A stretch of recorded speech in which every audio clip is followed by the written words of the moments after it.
안녕하십니까. 약자와 함께하는 인생성형가 정영기입니다. 나쁜 엄마가 좋은 엄마다. 무슨 되는 말이죠? 자기 아이에게 나쁜 엄마라는 소리를 듣는 엄마가 실제로는 훌륭한 엄마다. 그런 이야기입니다. 대구에서 얼마 전에 일어난 사건인가 본데 거기에 대한 판결이 나왔습니다. 중학생들이 엄마 뻘뻘대는 여성을 폭행했는데 아무런 거기서 잘못도 없는 그 여성을 폭행한 겁니다. 그것도 3명이. 그런데 그에 대한 판결이 집행유예로 나왔습니다. 8개월, 1년, 1년 6개월 이런 식인데 중학생들이 엄마 또래면은 40대 안팎되죠. 나이 차이가 거의 2배 넘게 나는데 그런 여자를 폭행했다? 이러면은 아마 70년대, 80년대 같으면 요란하게 신문에서 나왔을 겁니다. 그런데 지금은 부모를 살해하는 사건도 간간히 나오기 때문에 이런 그 중학생들의 뭐랄까요, 잘못된 그런 범죄는 별로 언론에서도 크게 취급하지 않습니다. 그러면 70년대, 80년대 엄마들은, 부모들은, 어른들은 그렇게 사람이 좋아서 정말 훌륭했기 때문에 젊은 사람들의 질시의 대상, 폭력의 대상이 안 됐을까요? 그건 아닙니다. 그때도 참 학교에서는 교사 욕하는 사람들 많았고 자기 부모에 대해서도 불만이 많았고 자기 그 부모 친구라든가 부모 또래 그런 사람들에 대한 기득권, 기성인에 대한 불만이 하늘을 찔렀습니다. 그렇지만 그때는 자제를 했던 거죠. 조선시대 같은 때는 살부사건이 나면 세종 때도 살부사건이 났었죠. 나라가 뒤집혔죠.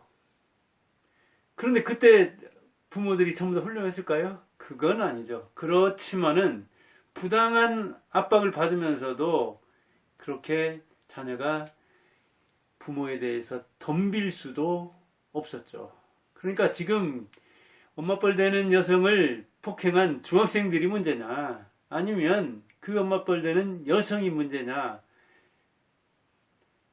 닭이 문제냐 달걀이 문제냐의 싸움처럼 그 원인을 규명하기 힘든 측면이 있죠. 그런데 옛날 어른들이라고, 옛날 부모라고 전부 다 훌륭하지 않았지만 지금 부모들이 문제가 있기 때문에 그런 자녀를 길러내는 것은 적어도 부모가 반은 책임질 거 아니겠습니까? 그런 측면이 있습니다. 그래서 노키즈존이라는 게 있잖아요. 엄마들 못 와. 아이 데리고 온 엄마들 오지 말게 하자. 그래서 노키즈존, 가게 같은 데서도 손님들이 불만이 많으니까 아이 데리고 오는 부모는 안 받습니다 하는 데가 있는데 그게 굉장히 뭐랄까요, 사람들의 지지를 받잖아요. 그만큼 어찌 보면 문제 부모가 많다는 이야기죠. 나쁜 엄마가 많다는 이야기죠. 또 엄마를 벌레 같은 엄마다 해가지고 맘충 그런 이야기도 하잖아요.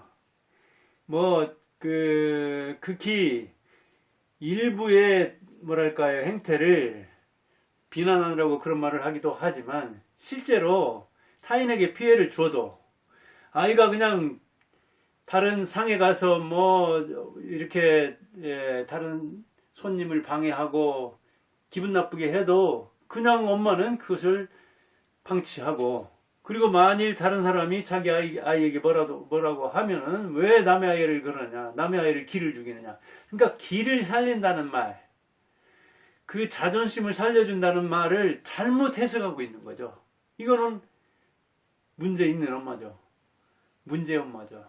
자기 아기에게 뭐랄까 제대로 된 버릇을 들여야 되는데 아이가 아니라 엄마가 문제가 있기 때문에 엄마 데리고 오는 아이 데리고 오는 손님 엄마는 안 받겠다 하는 거죠. 장사 입장에서 보면은 전체적으로 볼 때 그런 엄마가 와서 다른 고객들을 방해하면 장사되는데 장사가 더 안 된다는 이야기죠. 손해라는 이야기죠.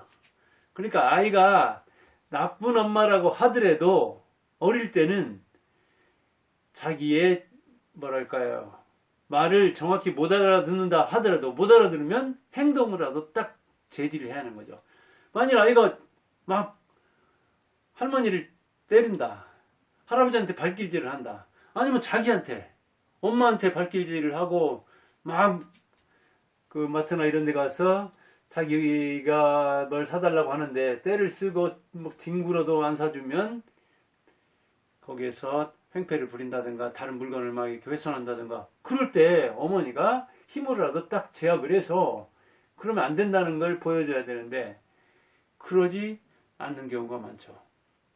그러니까 제가 이렇게 쭉 살면서 70 가까이 살아보니까 성공하는데 핵심 요소가 뭐냐 하는 것은 지능도 중요하고 환경도 중요하고 유전도 중요하죠. 그런데 자제력이 중요하더라고요. 자제력. 자기 스스로를 제어하는 것. 세상에서 가장 무서운 사람이 누굽니까? 자기입니다. 자기를 이기는 사람이 최고의 강자예요. 그런데 자기를 이기는 사람은 자기를 절제할 줄 알잖아요. 자기 본능을, 자기 욕망을, 자기의 뭐랄까요, 이 성격을 스스로 자제하는, 절제하는, 다스리는 그런 능력이 있잖아요.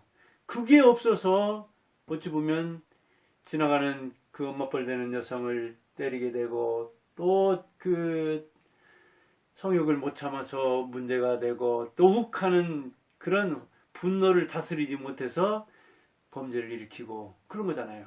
그런데 세상에 이제 엄마 말고는 아이를 다스릴 사람이 없습니다. 제가 80년대 후반에 교직에 좀 있었고, 그 다음에 90년대까지는 대학에서 이렇게 강사도 하고 그랬는데, 80년대만 해도 이제 뭐랄까요, 교사들의 말을 잘 듣는 쪽이긴 했지만, 그래도 이제 학부모들의 막 입김이 세지면서 부모들이 심한 경우에는 문제 제기를 하고 사법적으로 이렇게 대응하려고 하는 그런 움직임도 있고 그렇습니다. 제가 중학교에서 생활 지도부실에 있기 때문에 그런 움직임이 조금 많은데, 그러다 보니까 학부모한테 아주 호되게 당하면은 내가 내 자식이나 잘 가르쳐야지, 괜히 애들 잘 가르친다고 무리하다가 진짜는 애들을 생각해서 그랬는데, 그런 뭐랄까요, 그 큰 반발을 사고 나면, 부모로부터 호되게 당하고 나면 이제 애들 그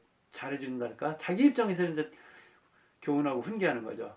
그럴 의욕이 없다. 그렇게 해서 이제 학부모들이 계속 뭐랄까요, 그 영향력을 키워온 그런 이제 쪽이어서, 지금 3, 40년 지난 지금은 이제 정말 학교에서 교사도, 초등학생마저도 어찌 보면 자기가 인성 지도를 하기 힘든, 학생들의 생활 지도를 하기 힘든 그런 상황이 온 거죠. 그러니까 아빠나 엄마 말고는 아이에게 잔소리를 할, 삶에 대해서 싫은 소리를 해서 훈계할 만한 사람이 없는 거예요. 유치원이나 학교에서는 안 됩니다. 부모들이 간섭 자체를 싫어하고 통제 자체를 싫어하는데, 아이들을 통제하고 간섭하고 신상필벌을 할 수가 있어야 아이들을 다스릴 수 있지. 모든 것이 뭐 인권 문제고 훈육하면 안 된다, 체벌하면 안 된다, 모든 것을 이를테면 그 교사가 거의 성인 군자가 돼가지고 잘하기를 바라는데 그게 제대로 안 되잖아요.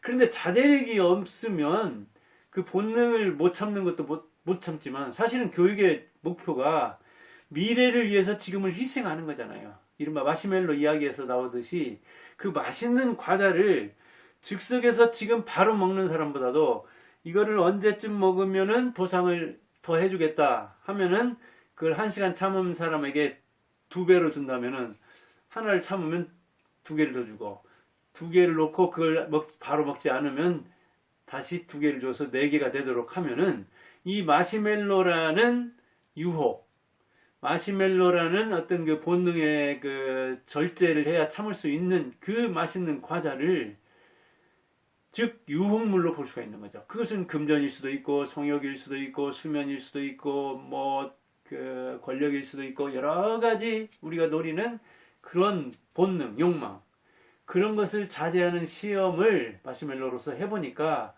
그걸 자제하는 사람이 어떻게든지 이거는 빵이 아니다. 냄새를 통해서 내 인생을 이를테면 유혹하려고 하는 것이다. 아니면 그것보다 나는 더 좋은 것이 있다. 그러니까 난 독서를 해야 되겠다. 이렇게 저렇게 자기가 참을 수 있는 기제를 발견해서 그 유혹을 떨치는 사람이 성공하다라는 것인데, 교육이 그만큼 목표를 두고 그 목표를 향해서 나가면서 자기 눈앞의 것을 지연하게, 절제하게 만드는 것, 그것이 교육이라고 하는데, 요즘 그런 시스템이 잘 안 되잖아요. 우주 가면 밥 먹다가 밥 먹기 싫다고 하면서 숟가락 놓고, 엄마 피자 불러줘, 치킨 불러줘. 그러면 그것을 바로, 즉 욕망이 생기면 자기가 이렇게 식욕을 탐하는데, 그 식욕을 탐하는 그 밥이 맛 없다고 해가지고 딱 중단하고 또 다른 걸 요구하면, 피자나 치킨을 요구하면 거기서 엄마가 바로 불러준다고 보세요. 그럼 밥 먹다가 중단을 하고 그 밥이라는데 만족을 못하니까 다른 만족을 금방. 근데 옛날에는 그게 가능했습니까? 빵도 우리 어릴 때는 한번 먹으려면 밀가루 농사 쪄가지고 정말 그 밀가루를 쪄서 1년에 한 번 그 밀농사 나왔을 때 제과점이나 이런 데서 빵 사다 먹고 치킨 전화하면 불러오는 게 바로 오는 게 어디가 있습니까? 저는 고등학교 졸업할 때까지 아마 그 치킨 있는가도 잘 몰랐습니다. 우리 투아들 아마 중학교 때부터는 일주일에 둘이서 한 마리씩 먹었을 겁니다. 한 번. 그러니까 옛날에 1년을 기다려도 치킨이 있는지 없는지 모르는 시절에 살던 우리 60대들과 지금 30대 두 아들과는 천양지차인데, 지금 10대들하고 이제 우리 아들들하고는 또 차이가 나겠죠.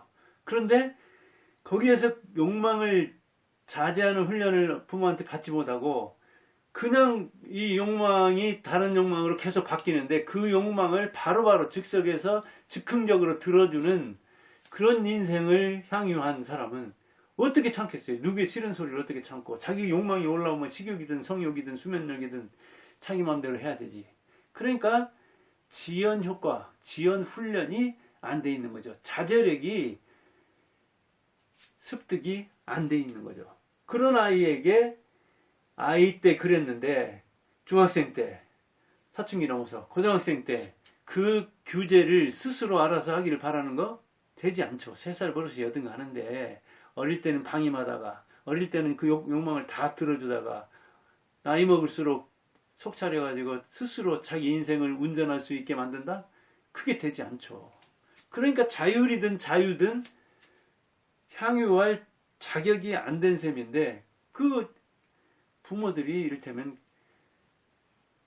그런 훈련을 안 시킨 측면이 있는 거죠. 그러다 보니까 그 부모 또래가 되는 사람들이 자녀에게 당하는 측면이 있는 거죠.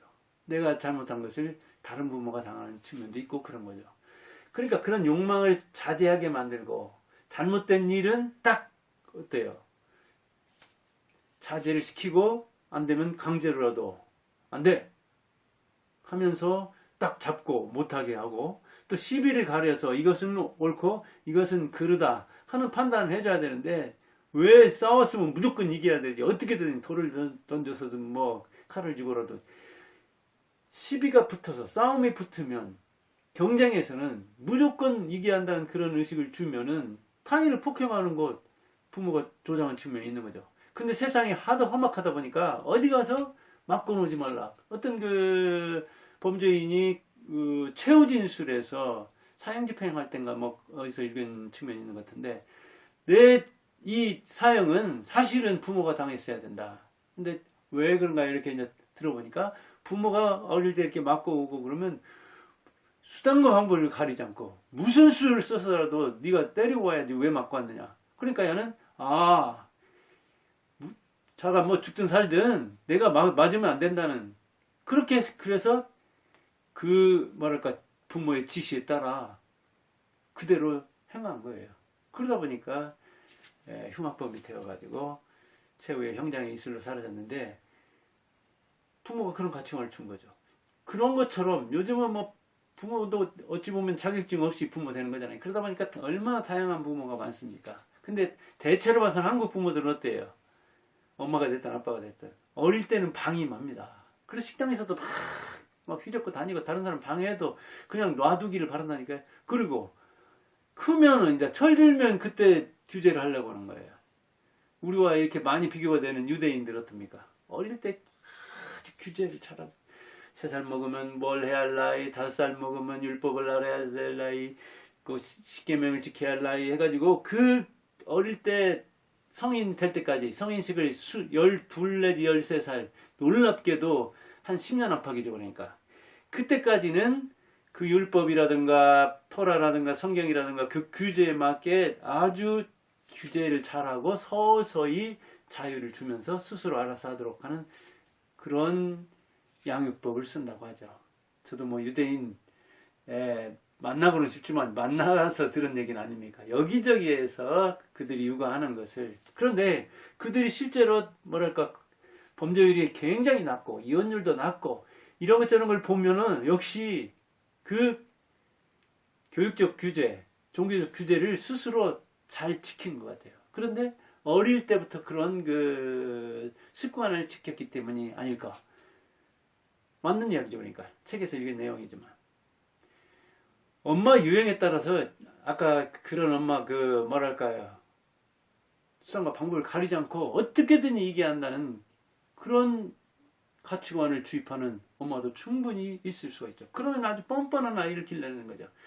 이렇게 그 학교에서든 뭐 여기저기선 이렇게 보면은 제 그 부모가 어떨 것이다 하는 걸 짐작할 수 있는데 저도 생활지도부실에서 이렇게 보면은 참 그 부전자전이라는 그런 의식을 많이 받았나. 저런 의식을 가지고 있고 저렇게 양육을 했기 때문에 애가 그렇게 나왔구나.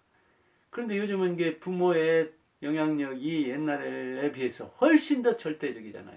옛날에는 그 사촌들도 있고 할아버지 할머니도 있고 대가족에서 자라서 다양한 사람에게 훈육을 받을 측면이 있는데 지금은 부모 한번 잘못 만나면은 어찌 보면 제대로 된 인성교육을 받을 기회가 거의 없는 셈이잖아요.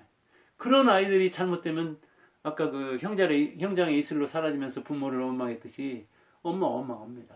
엄마가 그러지 않았냐. 엄마가 그때는 그렇게 키워놓고 이제 와가지고 그래서 엄마가 오히려 그 자녀들에게 이렇게 늙어가면서 힘들어지는 경우 이른바 노인학대의 주범이 누구냐. 아들이고 딸이고 며느리고 그렇습니다. 그 어디 가서 자기 책임이기 때문에 말도 못하고 울면서 맞습니다. 이렇게 습관은 어릴 때 들일수록 경제적이고 효과적인데 교육적인데 그걸 잘된 가치관에 따라서 해야 되는데 이 자녀에게 어릴 때 어찌 보면 나쁜 엄마라 엄마 나빠 엄마 싫어 이런 소리를 들으면서도 제대로 된 교육을 한 그 엄마가 진짜 좋은 엄마인데 자기 아이에게 좋은 엄마라는 소리 들으려고 어찌 보면 그냥 그대로 내방쳐뒀다가 아이 하는 대로 내버려뒀다가 결국엔 자기 인생마저도 말년에 고달퍼지는 그런 사람이 있을 수가 있습니다. 그래서 오늘은 아이에게 나쁘다 싫다 하는 소리를 듣는 엄마가 오히려 좋은 엄마다 그런 이야기를 해봤습니다. 감사합니다.